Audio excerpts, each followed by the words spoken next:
everyone, welcome to episode 4 of season 2 of elle-TV. Today I am filming from Príncipe Real. It is a neighborhood that is on top of one of the 7 hills of Lisbon. I am also in front of a little hidden spot, the Museu da Água, which a lot of people will walk right by, myself included. When I first came to Lisbon several years ago, I didn't know about the spot. I lived really close to here and I never went here, and all you have to do is book on Saturdays 11 or 3 p.m. It's a great tour underneath. A friend of mine told me about it after I'd been here for a full summer and walked by this probably every day without noticing. So I am giving you this little side tip for those of you who want to be in the know when you visit Lisbon. Okay, so we are continuing our series from last week about supercharging your life. If you remember, I gave you some homework. Step 1 of your homework was that you were going to figure out, 1, who you wanted to talk to and where you wanted to work. And then step 2 was you were going to craft a compelling narrative of who you are and who you want to be.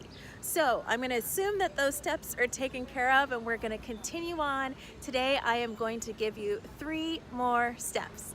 Okay, so step 3 for today is you are going to now start to get ready for the process of sending that email. So step 3 is that you are going to make your resume ship shape. Now I'm going to talk to you a little bit later. At no point during this informational interview are you going to say that you are looking for a job.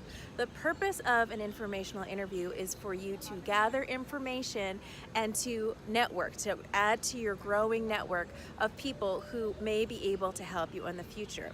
Now, that being said, the reality is that most people who are being asked for an informational interview may suspect or likely know that a job is probably something that you want, if not now, maybe somewhere down the line. So you want to have your resume because you want to send it as part of your email. I'm going to get to that a little bit later, not because you're seeking a job or you're saying that you're seeking a job, but so that the person who is opening your email has a sense of who you are and what your background is. So it's a sneaky way of sending your resume without actually asking for a job. Okay, so your resume has to be in tip-top shape.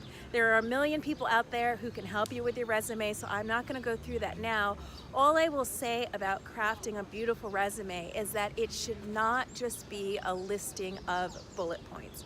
Okay, the resume is part of your compelling narrative of who you are. So before you sit down to actually draft or put together or revise your resume, I'm going to suggest that you look at that narrative that you've already written up of who you are and who you want to be, and make sure that there are elements of all of those parts of your personality or your skills or your experiences or your education that are reflected on the resume. It's not just a bullet pointed list of who you are. You want to make sure that from the resume, for example, if you are interested in international law, public international law, there should be a love of travel on your resume. There should be maybe, if you can, swing it, some internships, some externships, or some volunteer experiences.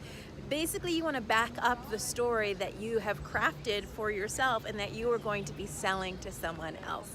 Okay, so step 3 is you're going to seek out help to get your resume into amazing shape. You want the person who's reading it to think, wow, this person is really something special and I want to talk to them. I want to go to lunch with this person to find out more about who they are. Okay, so step 3 is done. You're going to get your resume in tip-top shape. Step 4, you're going to go back to step 1, which was you had already compiled a list of who you want to talk to. So now you're going to go back to that list of people, and I want you to make that list as comprehensive as possible. And remember, last week I said you're to dream big. So if you want to talk to Oprah, put Oprah down on the list. But as part of step 4, what I would like you to do is to rank the people that you have listed in terms of easy, medium, and more challenging targets.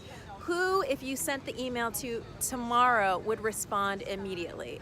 That's an easy target. Who's a medium target? That's someone that maybe you don't know them personally, but they are a contact through a school connection or a friend of a friend, and so they are likely to respond to your email. And then 3, the most challenging targets. That is the group that you're going to reserve for people like Oprah. For me, it was someone who I really admired for a while. Her name was Melody Hobson, and she went to my school, Princeton, but I didn't know her, and she was at the top, or is at the top of her game, and I just really admired her, and so I put her in my challenging bucket several years ago.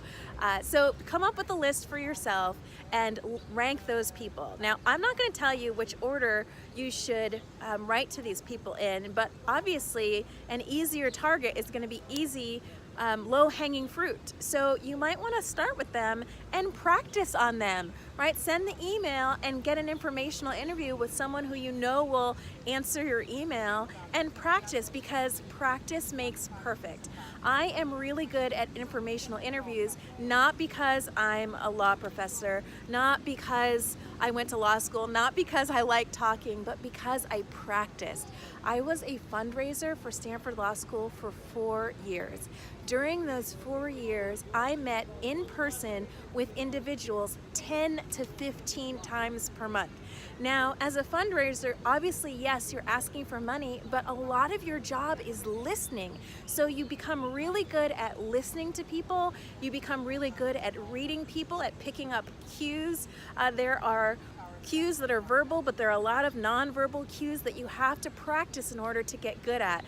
And so practice makes perfect. So you want to get out there and start doing this so that you can prepare for that interview with Oprah. Step 5. Step 5 is the actual email itself, and we're going to go through in a step-by-step basis what the email should look like. Okay, step 6, we are finally ready to send that email. So a couple of points about the email. 1, from an earlier episode from season 1, you know that you are going to be overly formal in your salutation. So even though Melody Hobson, I probably could have called her Melody. We went to the same school. I'm not significantly younger than her. I could have called her Melody. I did not. I addressed it as Ms. Hobson. So you should address the email to Mr. or Ms. If you don't know if it's Mrs., just put MS, period, or professor or doctor. Use the salutation. Imagine you want to send an email to Oprah. You're not going to write, "Hey, Oprah." You're going to write, "Dear Ms. Winfrey," if you don't want her to delete that email immediately. So 1, your email is going to be appropriately formal.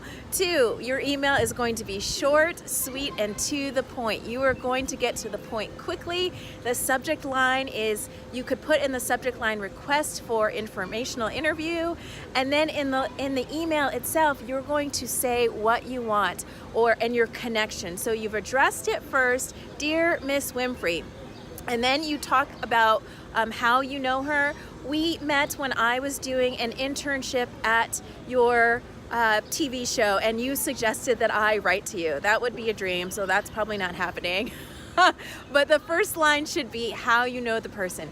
If you don't know the person, if this is a completely cold ask, you want to insert that line that shows that you've done a little bit of research. I was impressed by your talk that you gave last week in front of the UN General Assembly, and I would love to take you to lunch because I am interested in finding more about your journey and about your position at the UN.